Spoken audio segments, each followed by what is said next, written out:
부모 없이 자란 주제에 감히 우리 집안에 들어오겠다고? 미란의 차갑고 날카로운 목소리가 고급 레스토랑을 얼어붙게 만들었습니다. 28세 디자이너 은서는 4년을 사귄 남자친구의 어머니로부터 상견례 자리에서 공개적인 모욕을 당했죠. 할머니 손에 자랐다는 이유로, 부모가 없다는 이유로 무시당한 은서. 하지만 예비 시어머니는 알지 못했습니다.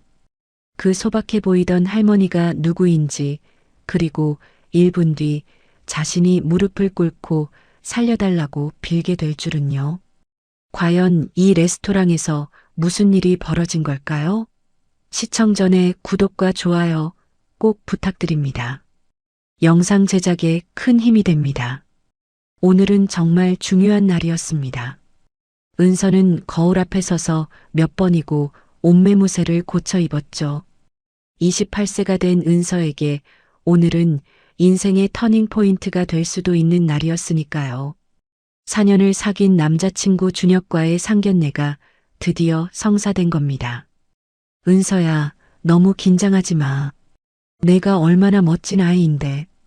옆에서 76세 옥자 할머니가 손녀의 어깨를 다독이며 말했어요.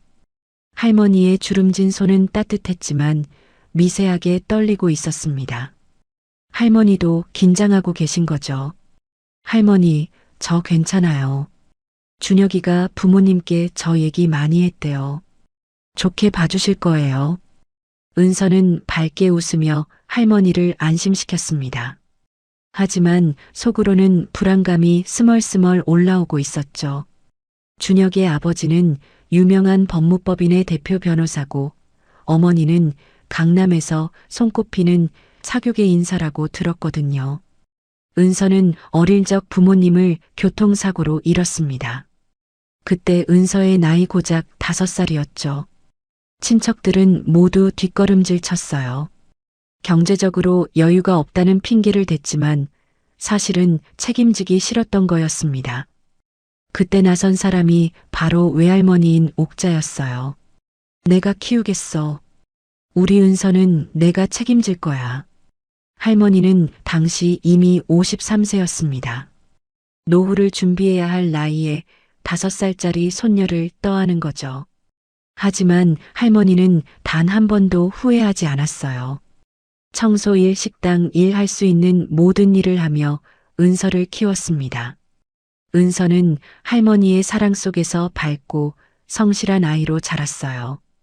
공부도 열심히 해서 장학금을 받으며 대학을 졸업했고 지금은 중견 디자인 회사에서 인정받는 디자이너로 일하고 있죠. 할머니, 이 옷 어때요? 너무 화려한가? 은서가 옷장 앞에서 고민하고 있자 할머니가 다가왔습니다. 아니야, 딱 좋아. 우리 은서가 세상에서 제일 예쁘다. 할머니의 눈에는 눈물이 글썽였어요. 이렇게 예쁘게 자란 손녀가 좋은 사람을 만나 행복해지는 모습을 보게 되다니. 할머니로서는 더 바랄 게 없었습니다. 할머니도 옷 입으셔야죠.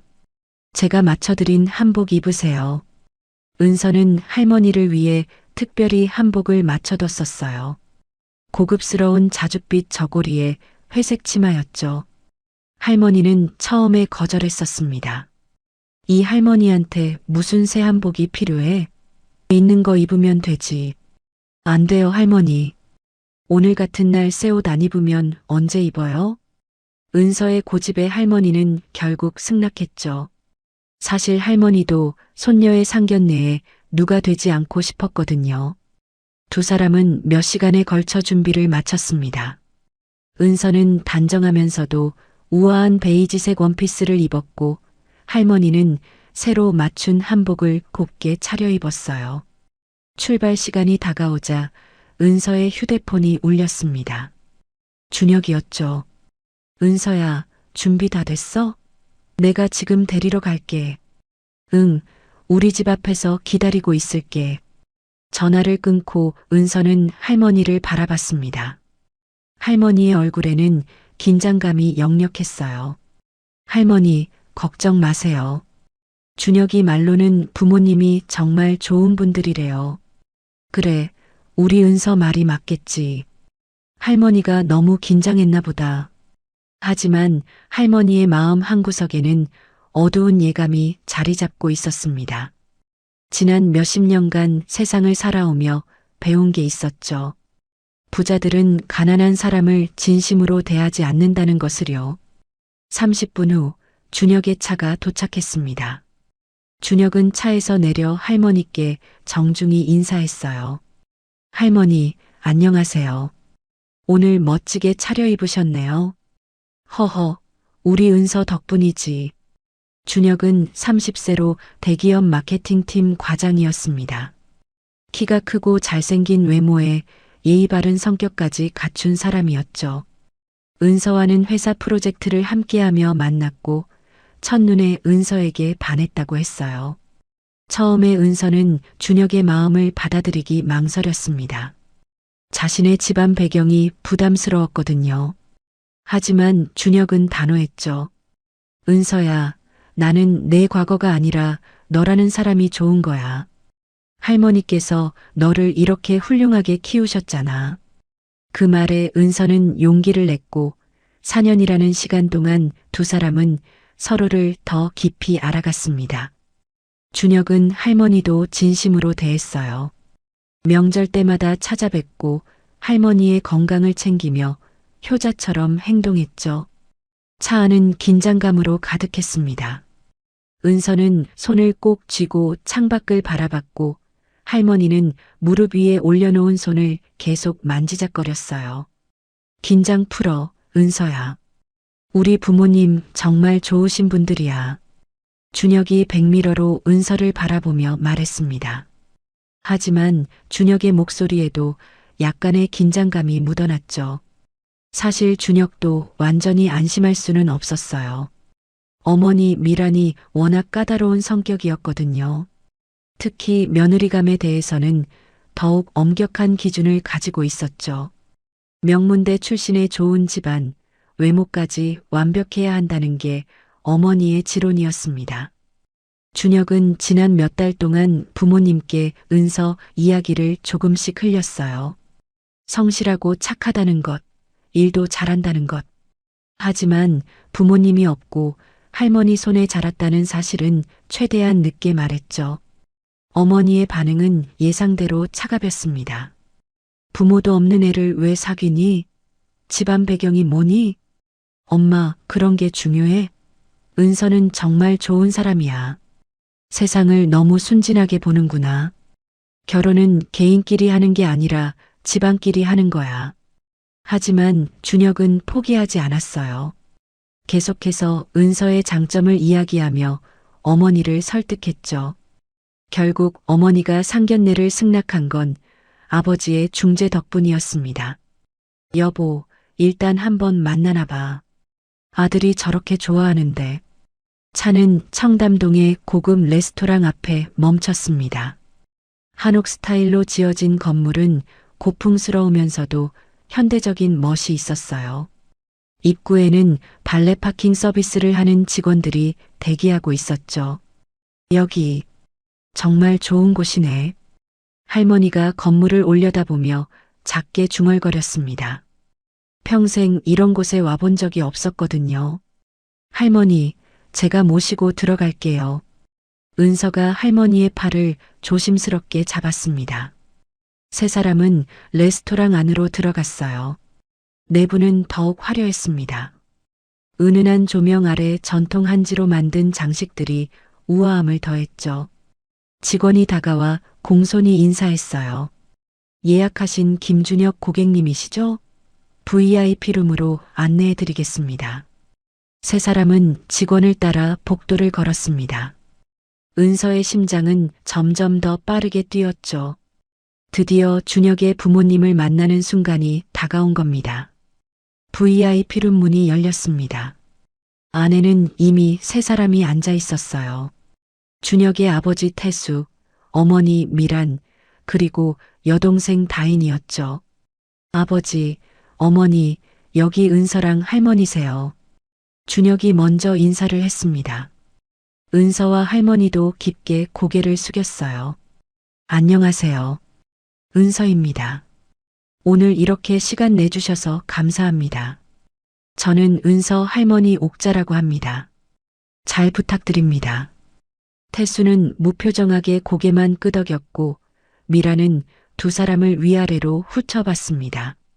특히 할머니의 한복과 소박한 차림새를 유심히 관찰했죠.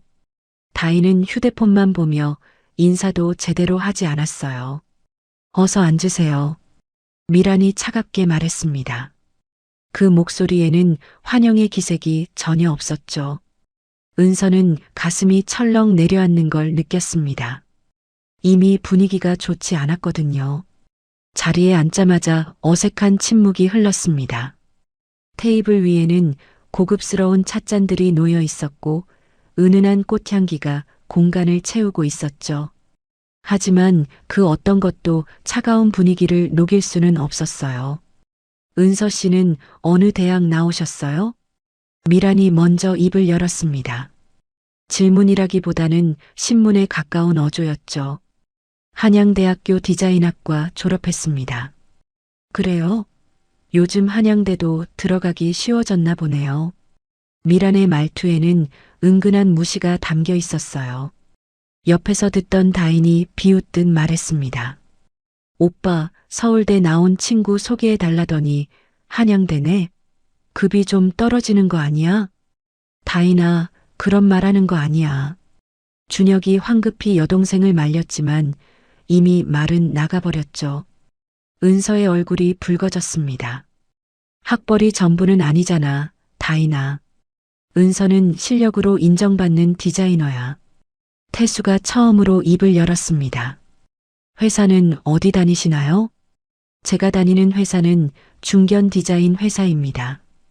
규모는 크지 않지만 좋은 프로젝트들을 많이 하고 있어요. 중견이요? 대기업은 아니고요? 태수의 질문은 계속 이어졌습니다. 은서는 최대한 침착하게 대답했지만 점점 움츠러드는 자신을 느낄 수 있었어요. 은서 씨 부모님은 뭐 하시는 분들이에요? 미란의 질문에 순간 테이블이 조용해졌습니다. 은서는 이 순간을 가장 두려워했었죠.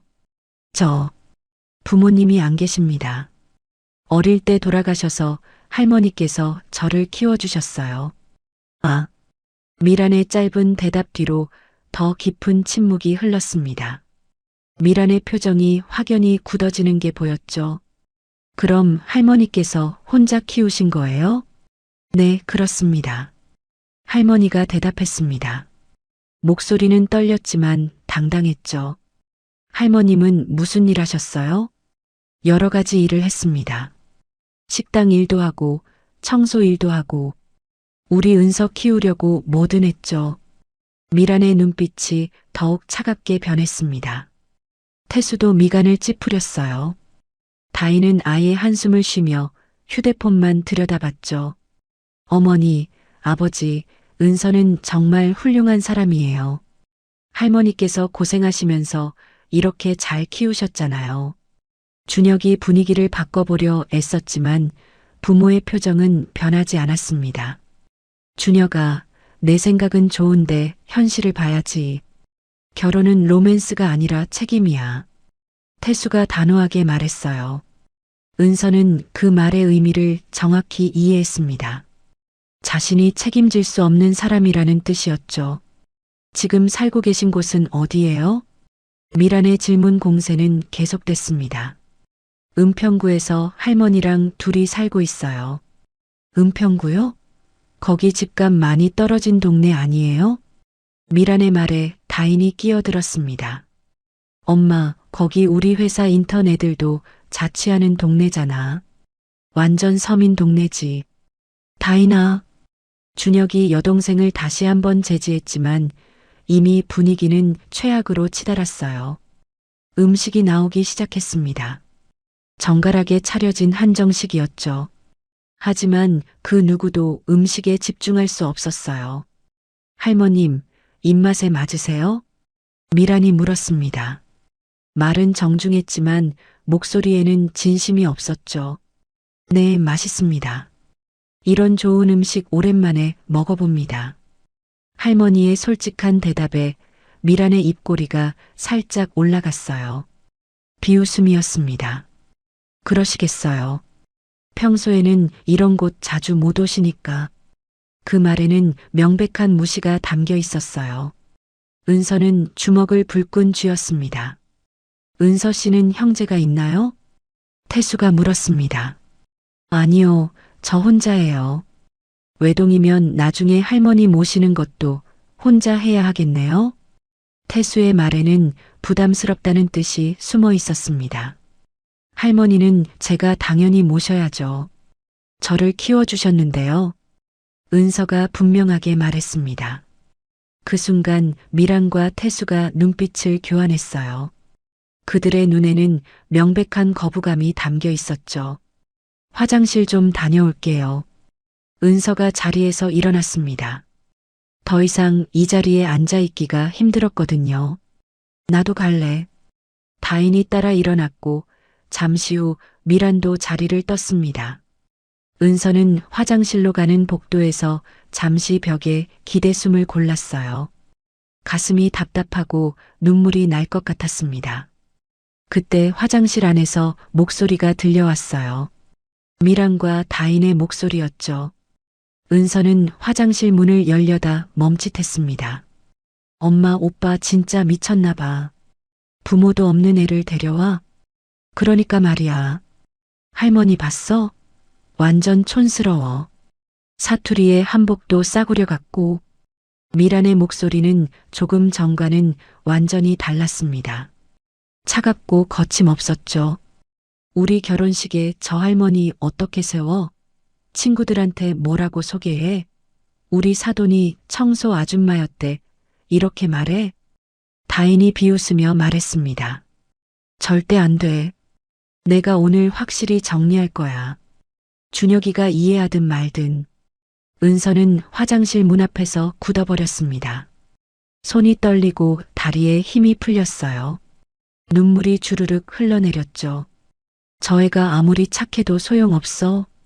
집안이 받쳐줘야 결혼이 되는 거지. 준혁이 친구들도 다 좋은 집안이야. 거기서 혼자 튀면 어떡해? 그리고 할머니 나이가 76이라며? 앞으로 몇 년이나 더 살 건데 그거 누가 감당해? 은서는 더 이상 듣고 싶지 않았습니다. 조용히 발걸음을 돌려 복도로 나왔죠. 눈물을 닦고 화장을 다시 고쳤어요. 할머니 앞에서는 울 수 없었거든요. 잠시 후 세 여자가 화장실에서 나왔습니다. 은서와 눈이 마주쳤지만 미란과 다인은 태연했어요. 은서가 자신들의 대화를 들었을 거라고는 생각하지 못한 거죠. 테이블로 돌아왔을 때 분위기는 더욱 냉랭했습니다. 준혁이 걱정스럽게 은서를 바라봤지만 은서는 괜찮다는 듯 미소를 지었어요. 자, 다들 오셨으니 이야기 좀 하죠. 미란이 입을 열었습니다. 목소리는 차갑고 단호했어요. 은서 씨, 제가 솔직하게 말씀드릴게요. 미란이 찻잔을 내려놓으며 말했습니다. 그 눈빛은 얼음장처럼 차가웠죠. 우리 집안은 대대로 법조계에 몸담아온 가문입니다. 제 시댁도 의사 집안이고요. 준혁이 아버지는 서울에서 손꼽히는 변호사시죠. 미란의 말은 계속 이어졌어요. 결혼이라는 건 단순히 두 사람이 좋아서 하는 게 아니에요. 집안과 집안이 만나는 거죠. 그래서 배경이 중요합니다. 어머니, 지금 무슨 말씀을?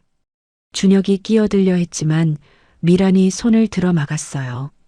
준혁아, 엄마 말 끝까지 들어. 은서 씨도 들어야 할 말이에요. 미란은 은서를 똑바로 바라봤습니다. 솔직히 말하면 부모 없이 자란 주제에 우리 아들한테 너무 과분한 것 같아요. 그 순간 테이블 위의 공기가 얼어붙었습니다.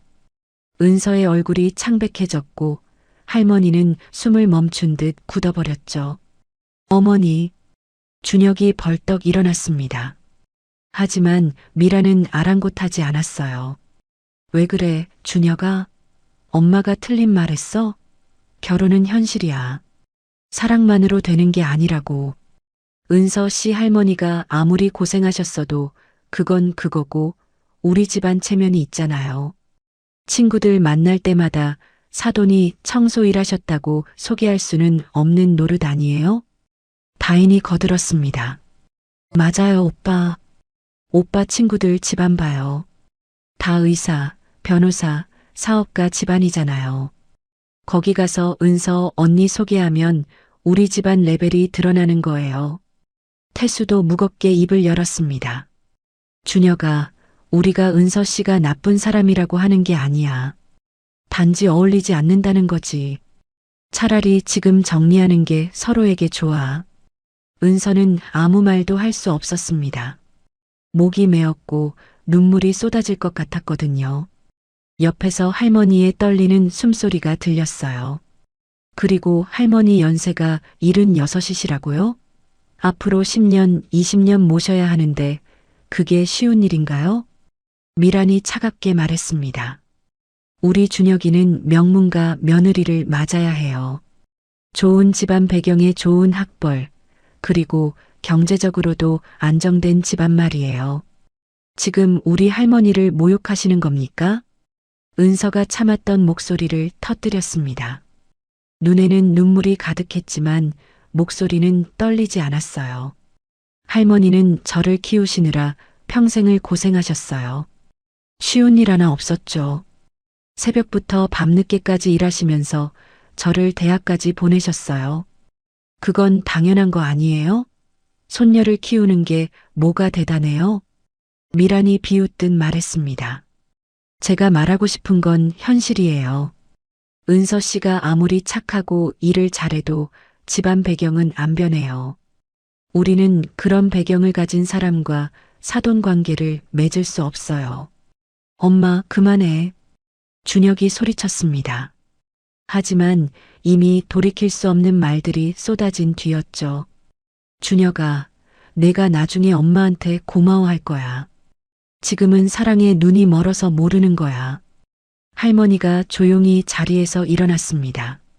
할머니의 손은 떨리고 있었지만 표정은 의외로 차분했어요. 은서야, 우리 가자. 할머니, 가자. 여기는 우리가 있을 곳이 아니구나.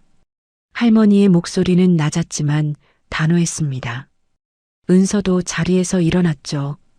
은서야. 준혁이 은서의 팔을 잡으려 했지만 은서는 뿌리쳤어요. 손 떼요.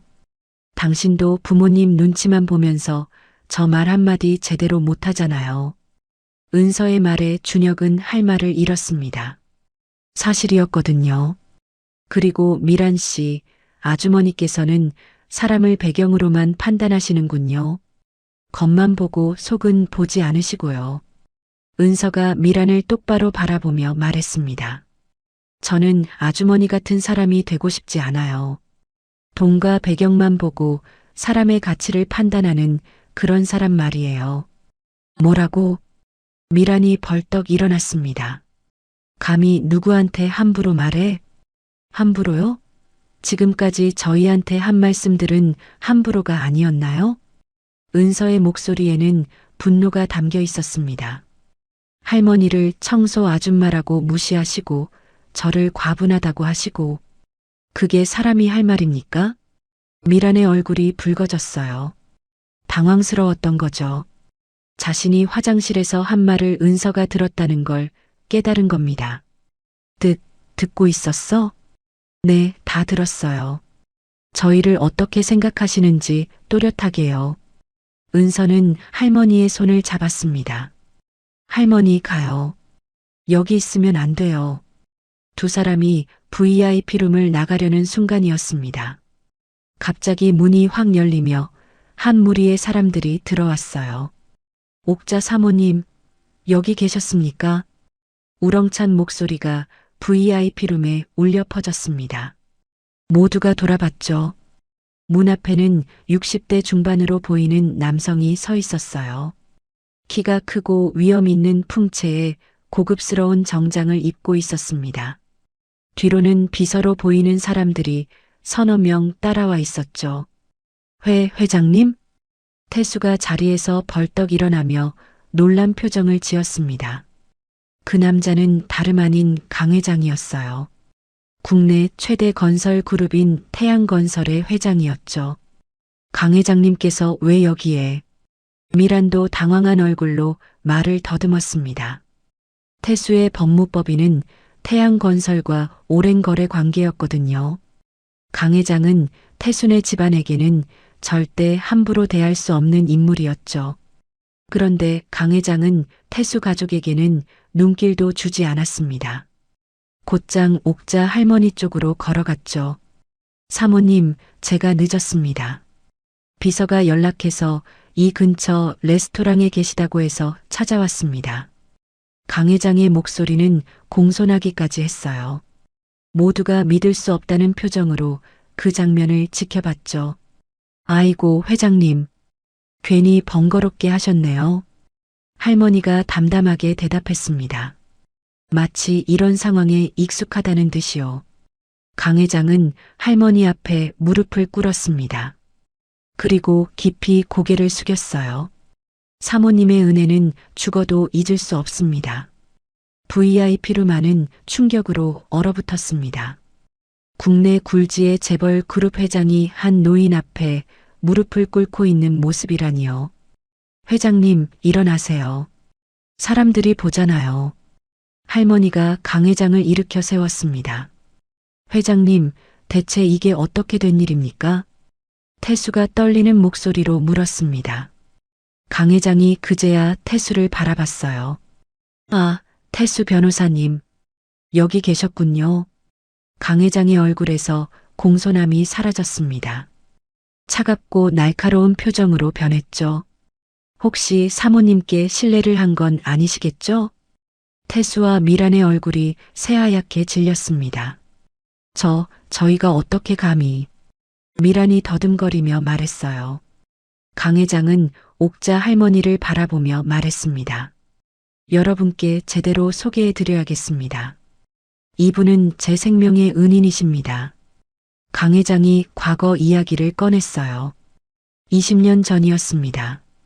제가 아직 건설 현장 소장으로 일하던 시절이었죠. 현장에 큰 화재가 났어요. 저는 불 속에 갇혔습니다. 강 회장의 목소리가 떨렸습니다. 그때 이분이 구해주셨어요. 자칫하면 돌아가실 수도 있는 상황에서 말이죠. 지나가던 길에 제 비명 소리를 들으시고 불 속으로 뛰어드셨습니다.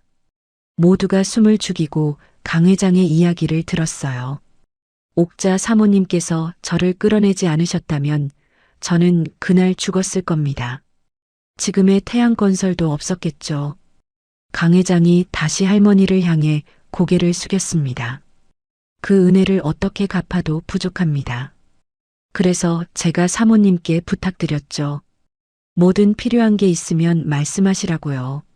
할머니가 조용히 말했습니다. 회장님, 제가 사람 구한 게 특별한 일이 아니에요. 누구라도 그 상황이었으면 그랬을 거예요. 아닙니다, 사모님. 누구나 할 수 있는 일이 아닙니다. 목숨을 걸고 남을 구하는 건 특별한 용기죠. 강 회장이 태수를 날카롭게 바라봤습니다. 그런데 태수 변호사님, 방금 무슨 일이 있었던 겁니까? 사모님께서 화가 나신 것 같던데요. 태수는 말문이 막혔습니다. 얼굴에서 식은땀이 흘러내렸죠. 회장님, 그게. 강 회장의 비서가 조용히 회장에게 귓속말을 했습니다. 방금 전 상황을 누군가에게 보고받은 모양이었어요.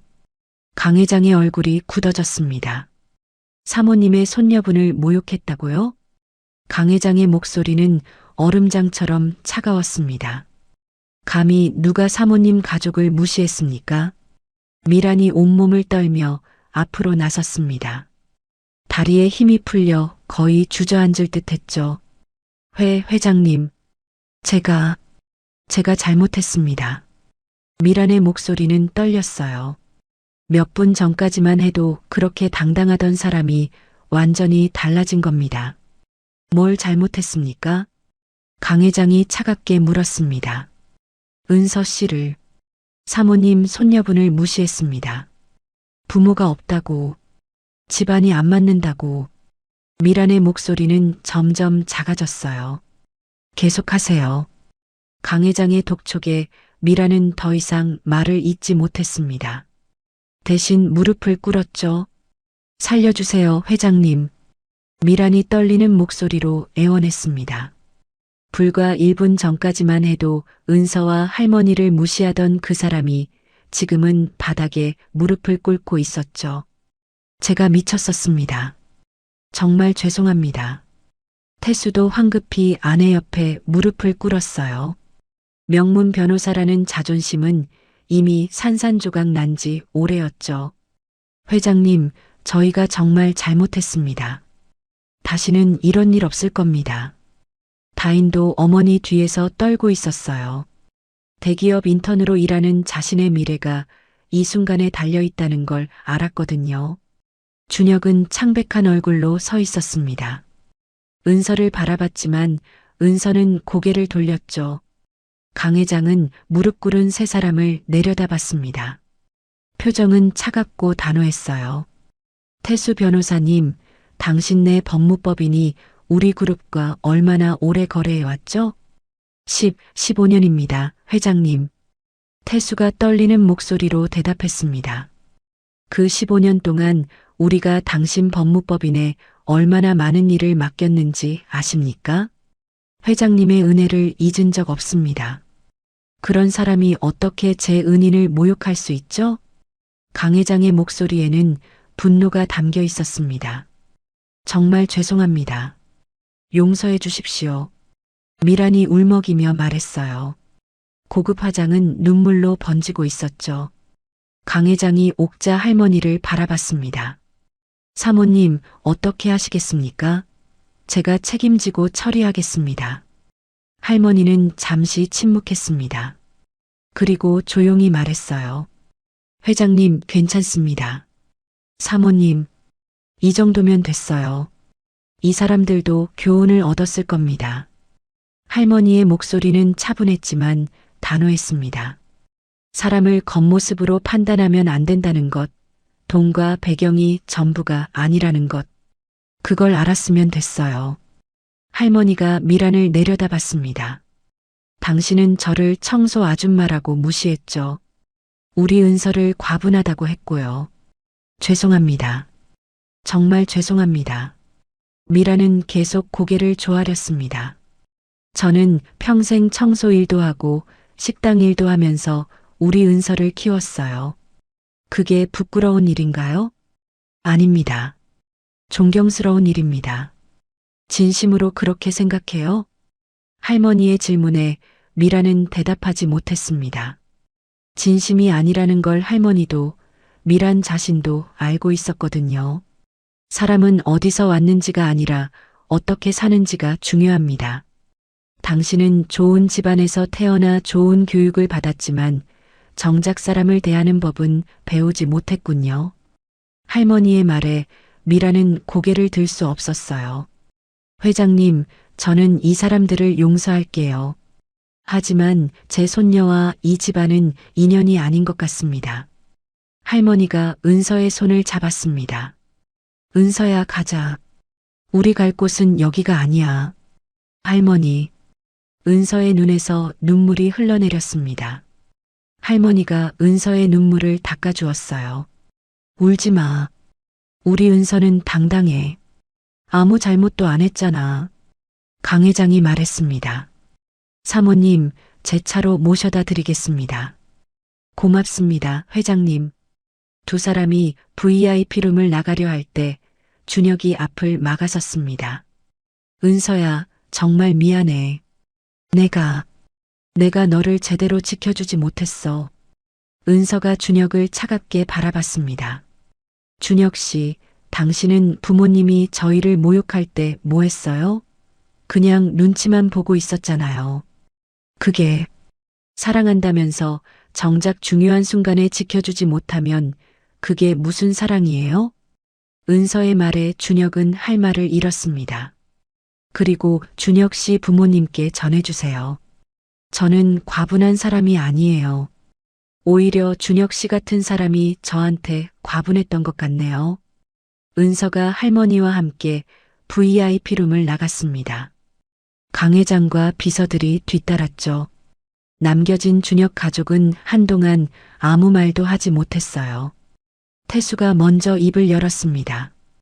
이제 어떻게 되는 거야? 그의 목소리는 절망으로 가득했습니다. 태양건설과의 거래가 끊기면 법무법인은 큰 타격을 입을 게 분명했거든요. 엄마 때문이야. 엄마가 괜히 나서서 저런 말을 하니까. 다인이 어머니를 비난했습니다. 너도 거들었잖아. 미란이 소리쳤어요. 가족끼리 서로를 탓하기 시작했습니다. 불과 1시간 전만 해도 은서 가족을 무시하며 당당하던 사람들이 이제는 서로를 비난하고 있었죠. 준혁은 의자에 주저앉았습니다. 4년을 함께한 은서를 이렇게 잃게 될 줄은 몰랐어요. 가장 중요한 순간에 은서를 지켜주지 못한 자신이 한없이 작아 보였죠. 레스토랑 밖에서 강 회장의 고급 세단이 대기하고 있었습니다. 사모님, 편히 앉으십시오. 강 회장이 직접 문을 열어드렸어요. 은서와 할머니가 차에 탔죠. 차가 출발하자 은서는 참았던 눈물을 쏟아냈습니다. 할머니, 죄송해요. 쟤 때문에. 은서야, 내 잘못이 아니야. 할머니가 은서를 꼭 안아주었습니다. 사람은 어디서 태어났는지가 중요한 게 아니야. 어떻게 사는지가 중요하지. 우리 은서는 당당해. 강 회장이 백미러로 두 사람을 바라보며 조용히 말했습니다. 사모님, 은서 씨도 사모님을 많이 닮으셨군요. 강인하고 품격 있으십니다. 고맙습니다, 회장님. 그리고 은서 씨, 제 조카를 소개해드리고 싶습니다. 의사인데 정말 좋은 친구예요. 은서가 고개를 들었습니다. 강 회장이 미소 지으며 말했죠. 진짜 좋은 사람은 겉이 아니라 속을 보는 법입니다. 제 조카는 그런 사람이에요. 상견례가 끝난 다음 날부터 준혁 가족에게는 이상한 일들이 벌어지기 시작했습니다. 가장 먼저 타격을 받은 사람은 태수였어요. 출근하자마자 사무실로 전화가 걸려왔죠. 태수 변호사님, 태양건설 측에서 연락이 왔습니다. 법무법인 대표 비서의 목소리는 떨리고 있었어요. 계약을 해지하겠답니다. 모든 진행 중인 사건도 다른 로펌으로 이관한다고요. 뭐라고? 태수는 귀를 의심했습니다.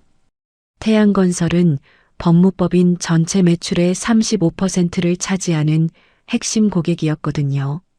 이유가 뭡니까? 특별한 설명은 없었습니다. 다만 더 이상 협력이 어렵다는 통보만 받았습니다. 태수는 급히 강 회장에게 전화를 걸었어요. 하지만 비서가 받았죠. 회장님께서는 통화가 어렵다고 하셨습니다. 잠깐만요. 제가 직접 사과드리겠습니다. 어제 일은 정말 실수였어요. 태수의 목소리는 다급했습니다. 변호사님, 회장님께서는 이미 결정을 내리셨습니다. 더 이상 연락하지 말아주시기 바랍니다. 전화가 끊겼어요. 태수는 멍하니 휴대폰을 쥐고 있었죠. 그날 오후 법무법인 동료 변호사들이 태수를 찾아왔습니다. 태수 변호사, 대체 무슨 일이 있었던 겁니까? 태양건설이 왜 갑자기 계약을 해지한 겁니까? 저도 당신 개인적인 일 때문에 법무법인 전체가 피해를 보는 건 아니겠죠? 동료들의 따가운 시선이 태수를 짓눌렀습니다. 법무법인 대표는 태수를 사무실로 불렀어요. 태수 변호사, 이번 일로 우리 법무법인이 큰 타격을 입었습니다. 책임을 지셔야 할 것 같습니다. 대표님, 일단 주요 업무에서는 빠지십시오. 그리고 앞으로 거치는 다시 논의하겠습니다. 태수는 그날 집에 일찍 돌아왔습니다. 얼굴은 창백했고 걸음걸이는 휘청거렸죠. 집에서는 미란이 전화기를 붙잡고 있었어요. 표정이 좋지 않았습니다. 여보, 무슨 일이야? 태수가 묻자 미란이 울먹이며 대답했어요. 내 친구들이 다 연락을 끊어버렸어. 모임에서도 제외됐고, 백화점 VIP 라운지 출입도 제한됐대. 뭐? 담당 매니저가 전화했어. 회원 자격이 정지됐다고. 이유는 말 안 해주더라. 미란의 목소리는 떨렸습니다. 그녀에게 사교 모임은 삶의 전부였거든요. 그게 다가 아니에요. 다인이 방에서 나오며 소리쳤습니다. 얼굴은 눈물로 범벅이었죠. 회사에서 인턴 계약 해지됐어. 갑자기 평가가 바뀌었대. 뭐라고? 태수가 놀라 물었습니다. 분명히 정규직 전환 예정이라고 했잖아. 그런데 갑자기 부적격 판정이 나왔다는 거야. 다인이 소파에 주저앉으며 울기 시작했어요. 내 친구들은 다 합격했는데 나만 떨어졌어. 이유도 제대로 안 알려주고. 준혁은 자기 방에 틀어박혀 있었습니다. 은서에게 몇 번이고 전화했지만 받지 않았죠. 문자도 읽지 않았어요. 거실에서는 가족회의가 열렸습니다. 분위기는 최악이었죠. 이게 다 어제 일 때문이야. 태수가 미란을 노려보며 말했습니다. 당신이 괜히 나서서 그런 말을 하니까 이 꼴이 됐잖아. 내가? 당신도 거기 앉아서 아무 말도 안 했잖아. 미란이 소리쳤어요. 아빠, 엄마 그만해. 다인이 끼어들었습니다. 지금 서로 탓하는 게 중요한 게 아니잖아. 우리가 어떻게 해야 하는지 생각해야지. 어떻게 하긴 뭘 어떻게 해. 강 회장이 우리를 찍은 거야. 태수의 목소리에는 절망이 묻어났습니다. 그 할머니가 그냥 평범한 할머니가 아니었어. 강 회장의 생명의 은인이라고 했잖아. 미란이 떨리는 목소리로 말했어요. 우리가 건드리면 안 되는 사람을 건드린 거야. 며칠이 지나자 상황은 더욱 악화됐습니다. 태수는 법무법인에서 사실상 퇴출됐어요. 파트너 변호사 자리에서 물러나고 단순 고문 역할만 맡게 됐죠. 월급은 절반 이하로 줄었습니다. 미라는 집에만 틀어박혀 지냈어요. 친구들에게 전화해도 모두 피했거든요. 한때 자신을 따르던 사람들이 이제는 연락조차 받지 않았죠. 다인은 다른 회사에 이력서를 냈지만 번번이 떨어졌습니다. 이상하게도 서류는 통과하는데 면접에서만 계속 탈락했어요. 언니, 나 면접 또 떨어졌어. 다인이 미란에게 말했습니다. 이력서는 괜찮다는데 면접만 가면 분위기가 이상해져. 마치 누가 미리 뭔가 말해놓은 것처럼. 미란은 대답하지 않았습니다. 왜 그런지 알고 있었거든요. 준혁은 회사에서도 눈치가 보였습니다. 동료들이 자신을 피하는 게 느껴졌죠. 준혁아, 너희 아버지 법무법인에서 큰일 났다며? 선배 하나가 조심스럽게 물었습니다. 강 회장이랑 문제가 생겼다던데? 무슨 일이야? 준혁은 대답할 수 없었습니다. 어떻게 설명하겠어요? 상견례에서 여자친구 할머니를 무시했다가 그 할머니가 강 회장의 은인이어서 집안이 망하게 됐다고요. 한 달이 지났습니다. 준혁 가족의 경제 상황은 급속도로 나빠졌어요. 여보, 이제 진짜 심각해. 미란이 가계부를 펼치며 말했습니다. 이번 달 카드값이 1,000만 원이 넘어. 그런데 당신 월급이 절반으로 줄었잖아. 나도 알아. 태수가 짜증스럽게 대답했습니다. 예금도 다 깨먹었어. 이제 남은 건 적금밖에 없는데 그것도 얼마 안 가. 미란의 목소리는 떨렸습니다. 그럼 이 집은 어떻게? 월세가 얼마인데? 집값이 계속 오르던 강남 아파트였지만 이제는 부담만 되는 공간이었죠. 이사 가야 할 것 같아. 태수가 무겁게 말했습니다. 이사를 어디로? 좀 더 작은 곳으로. 월세가 적은 데로 가야지. 미란의 얼굴이 창백해졌어요. 강남을 떠난다는 건 자신의 정체성을 잃는 것과 같았거든요. 다인도 절망적이었습니다. 취업도 안 되고 친구들도 자신을 피했죠. SNS에서도 친구들이 자신을 언팔로우하기 시작했어요. 어느 날 저녁 가족이 모여 저녁을 먹고 있을 때였습니다. 우리가 잘못한 거야. 준혁이 조용히 말했습니다. 뭐? 태수가 아들을 바라봤어요. 은서한테, 할머니한테 우리가 잘못한 거야. 사람을 배경으로 판단하고 무시하고 그게 잘못이었어. 지금 와서 그런 소리 해봤자 뭐해. 미란이 소리쳤습니다. 이미 다 끝난 일이잖아. 아니야, 엄마. 아직 안 끝났어. 준혁이 자리에서 일어났습니다. 내가 찾아가서 사과할 거야. 제대로 된 사과를 받아주겠어? 그 사람들이? 다인이 비웃듯 말했습니다. 모르겠어. 하지만 해야 할 일이야. 준혁은 그날 밤 은서의 집 주소를 찾았습니다. 은평구의 작은 빌라였죠. 다음 날 아침 준혁은 은서의 집 앞에 섰습니다. 초인종을 누르려다 손을 멈췄어요. 용기가 나지 않았거든요. 하지만 이대로 포기할 수는 없었죠. 초인종을 눌렀습니다. 잠시 후 문이 열렸어요. 옥자 할머니가 서 있었습니다. 누구시죠? 할머니는 준혁을 알아봤지만 모르는 척했어요. 저 준혁입니다. 은서를 만나러 왔습니다. 은서는 없어요. 그리고 만나고 싶어 하지도 않을 거예요. 할머니가 문을 닫으려 했습니다. 준혁이 급히 말했죠. 할머님, 정말 죄송합니다. 제가 잘못했어요. 준혁의 목소리는 떨렸습니다. 제가 가장 중요한 순간에 은서를 지켜주지 못했어요. 부모님 눈치만 보고 비겁했어요. 할머니는 준혁을 바라봤습니다. 눈빛은 차가웠죠. 지금 와서 사과한다고 뭐가 달라지나요? 저도 압니다. 하지만 그래도 말씀드려야 할 것 같아서요. 정말 죄송합니다. 준혁이 깊이 고개를 숙였습니다. 부모님도 정말 후회하고 계세요. 잘못을 깨달았어요. 후회요? 할머니의 목소리에 비웃음이 섞였습니다. 강 회장님 때문에 손해를 보니까 후회하는 거 아니에요? 준혁은 할 말이 없었습니다. 사실이었거든요. 진짜 후회는 다른 사람에게 상처를 줬다는 걸 깨닫는 거예요.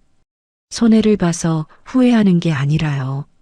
할머니의 말에 준혁은 고개를 들 수 없었어요. 돌아가세요. 은서는 이제 새로운 인연을 만났어요.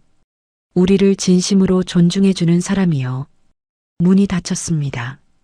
준혁은 한동안 그 자리에 서 있었죠. 상견례 사건 이후 2달이 지났습니다. 은서는 처음에는 힘들어했지만 점차 일상을 되찾아갔어요. 은서 씨, 이번 프로젝트 정말 잘하셨어요. 회사 팀장이 칭찬했습니다. 은서는 일에 몰두하며 상처를 치유하고 있었죠. 어느 날 강 회장에게서 연락이 왔습니다. 은서 씨, 시간 되시면 저녁 한번 같이 하시겠어요? 제 조카를 소개해드리고 싶습니다. 은서는 처음에 거절하려 했어요. 아직 새로운 만남을 시작할 준비가 안 됐거든요. 하지만 할머니가 말했습니다. 은서야, 한번 만나보는 게 어때? 회장님이 소개하는 사람이면 분명 좋은 사람일 거야. 할머니, 준혁이 때문에 상처받은 거 알아. 하지만 그것 때문에 좋은 인연까지 놓치면 안 되지. 할머니의 말에 은서는 만남을 수락했습니다. 약속 장소는 조용한 한식당이었어요. 강 회장과 함께 온 남자는 30대 초반으로 보였습니다. 키가 크고 지적인 인상이었죠. 은서 씨, 제 조카 현우입니다. 서울대 병원에서 외과 의사로 일하고 있어요. 안녕하세요, 이현우입니다. 현우가 정중하게 인사했습니다. 미소는 따뜻했고 눈빛은 진실해 보였어요. 안녕하세요, 은서입니다. 은서 씨가 디자이너시라고 들었습니다. 어떤 작업을 주로 하시나요? 현우의 질문은 자연스러웠습니다. 은서는 자신의 작업에 대해 설명하기 시작했죠. 대화가 이어지면서 은서는 현우가 준혁과는 다르다는 걸 느꼈습니다. 현우는 진심으로 은서의 이야기에 귀 기울였거든요.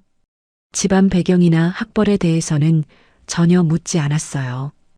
은서 씨 할머님께서 손녀분을 정말 훌륭하게 키우셨네요. 삼촌께 할머님 이야기 많이 들었어요. 현우의 말에는 진심 어린 존경이 담겨 있었습니다. 저희 할머니는 정말 대단하신 분이세요. 은서의 목소리가 떨렸습니다. 할머님을 만나 뵙고 싶습니다. 제가 직접 인사드리고 싶어요. 현우의 말에 은서는 놀랐어요. 준혁은 4년을 사귀면서도 할머니를 제대로 된 가족으로 대하지 않았거든요. 하지만 현우는 첫 만남부터 할머니를 만나고 싶다고 했죠. 며칠 후 현우는 정말로 할머니를 찾아왔습니다. 손에는 고급 한과와 건강식품을 들고 있었어요. 할머님, 처음 뵙겠습니다. 이현우입니다. 현우가 깊이 인사했습니다. 할머니는 현우를 바라보며 미소 지었어요. 어서 오세요. 우리 은서 얘기 많이 들었어요. 할머님께서 은서 씨를 정말 잘 키우셨습니다. 은서 씨는 착하고 성실하고 할머님을 많이 닮으셨어요. 현우의 말에 할머니의 눈가가 촉촉해졌습니다. 과찬이세요. 아닙니다. 제 주변에 부모님 슬하에서 자랐어도 은서 씨만큼 훌륭한 사람 많지 않습니다.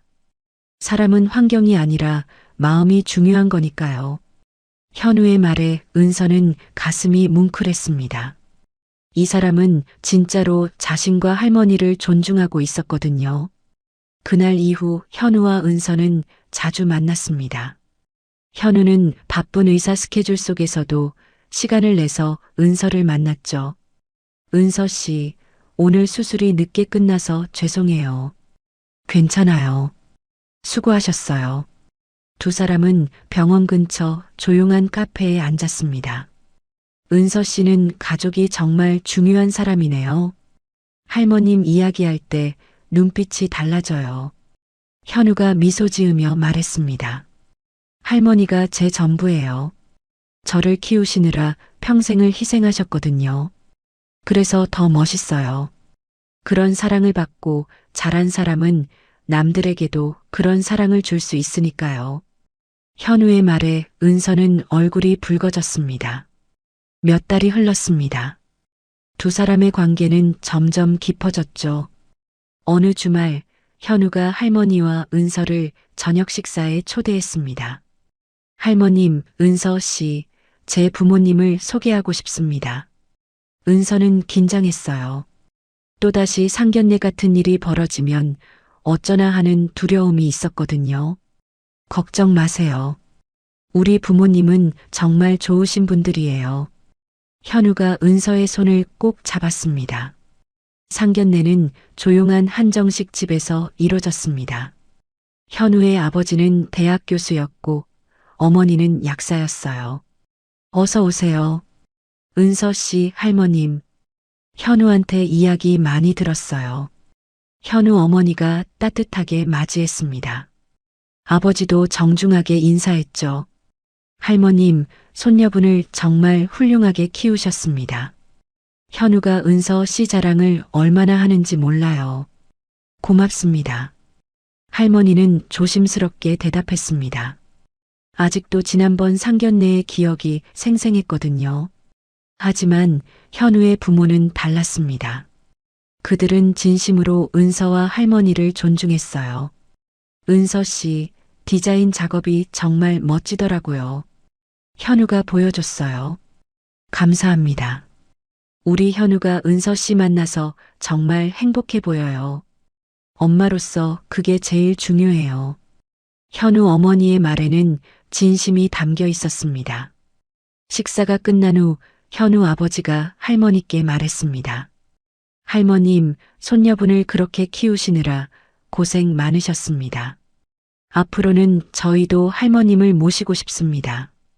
할머니의 눈에서 눈물이 흘러내렸어요.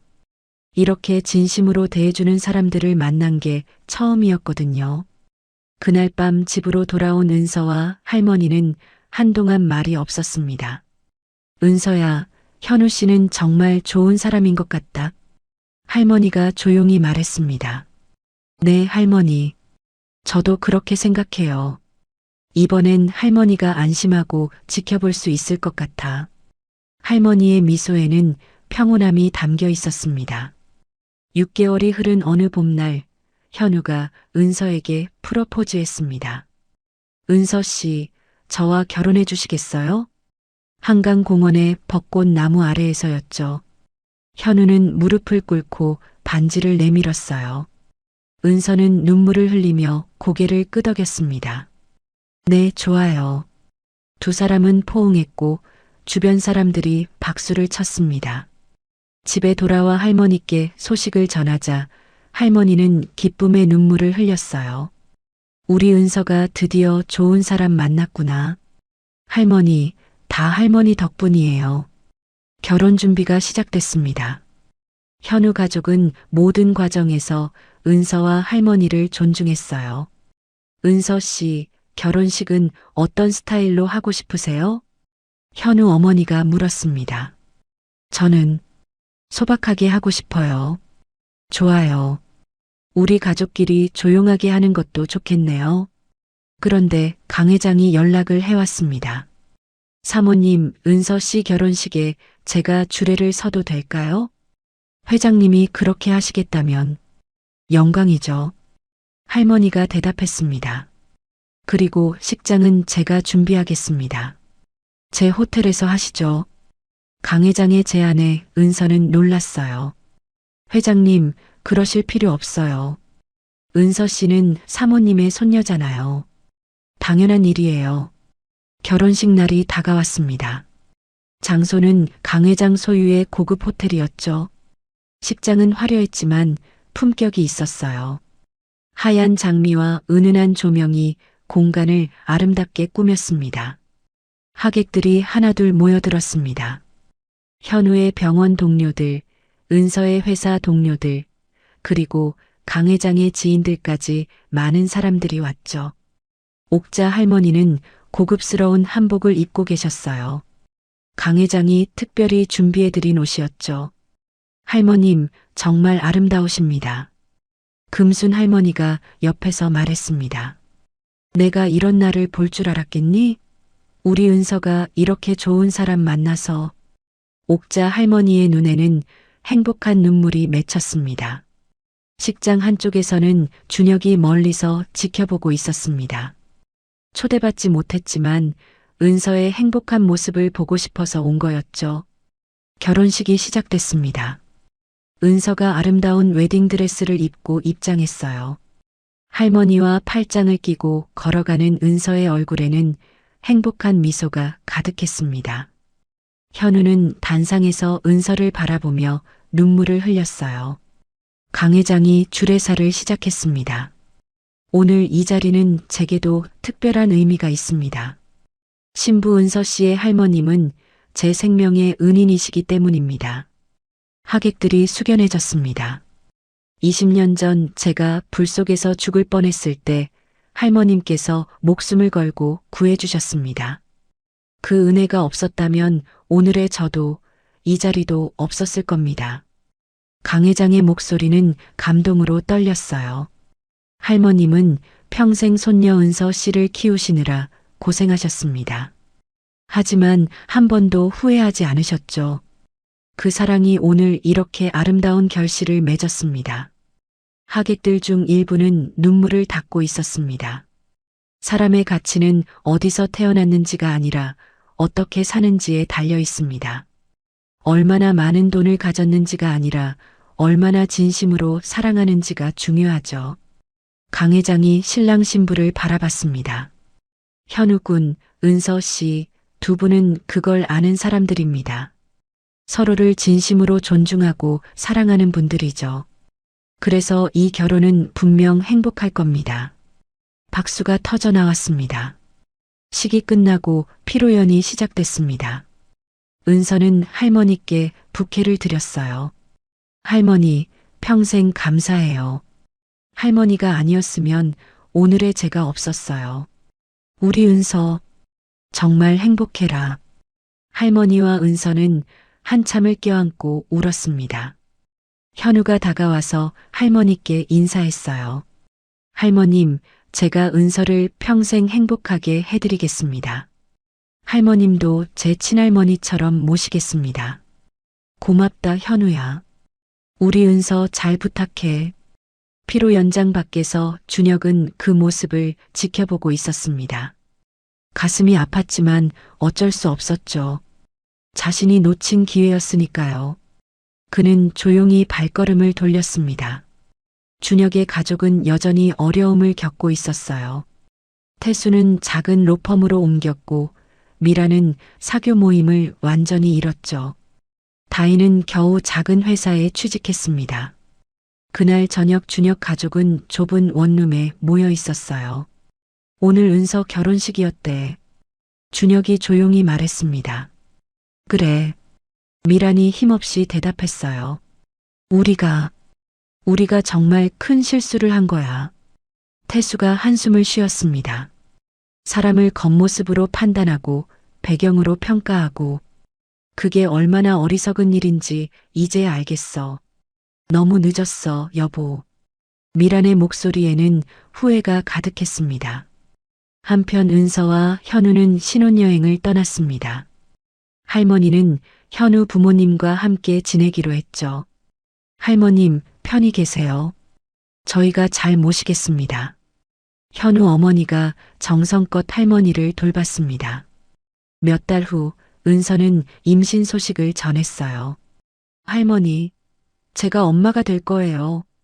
할머니는 기쁨의 눈물을 흘렸습니다. 우리 은서가 엄마가 되다니. 할머니는 이제 죽어도 여한이 없겠다. 할머니, 그런 말씀 마세요. 오래오래 사셔야죠. 그래, 증손주 얼굴 봐야지. 금순 할머니가 찾아왔을 때 옥자 할머니는 행복한 미소를 지었습니다. 금순아, 우리 은서 정말 행복해 보이지? 그럼 현우 씨가 얼마나 잘해주는데. 너도 이제 마음 놓였겠다. 응.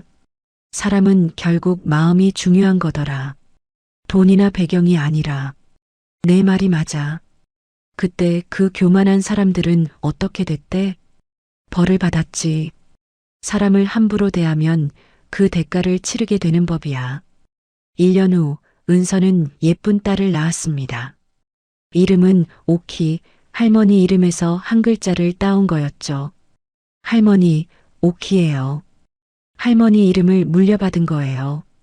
할머니는 증손녀를 안고 눈물을 흘렸습니다. 고맙다, 은서야. 옥자 할머니는 증손녀를 바라보며 생각했습니다. 이 아이는 사랑 속에서 자랄 거예요. 배경이나 돈이 아니라 진정한 가족의 사랑 속에서요. 그리고 이 아이는 배울 겁니다. 사람을 겉모습으로 판단하지 않는 법을, 진심으로 존중하는 법을요. 그게 바로 할머니가 은서에게 가르쳐준 가장 중요한 교훈이었으니까요. 몇 년 후 은서 가족은 넓은 집으로 이사했습니다. 할머니를 위한 방도 따로 마련했죠. 할머니는 손녀, 사위, 그리고 증손녀와 함께 행복한 나날을 보냈어요. 어느 날 저녁 가족이 모여 저녁을 먹고 있을 때 오키가 물었습니다. 증조할머니, 엄마는 어떻게 자랐어요? 할머니가 미소 지으며 대답했어요. 내 엄마는 사랑으로 자랐단다. 힘들 때도 있었지만 서로 사랑하며 이겨냈지. 엄마는 최고예요. 오키가 은서를 껴안았습니다. 은서는 할머니를 바라보며 미소 지었어요. 모든 게 할머니 덕분이었죠. 그날 밤 할머니는 창밖을 바라보며 조용히 중얼거렸습니다. 사람은 어디서 왔는지가 아니라 어떻게 사는지가 중요해. 그리고 진심으로 사랑하는 마음이 가장 큰 힘이야. 할머니의 말은 진리였습니다. 그리고 그 진리는 계속 이어질 거예요. 오늘 이야기가 좋으셨다면 구독과 좋아요, 알람 설정 잊지 마시고 소중한 댓글 하나가 큰 힘이 됩니다. 시청해 주셔서 진심으로 감사드립니다.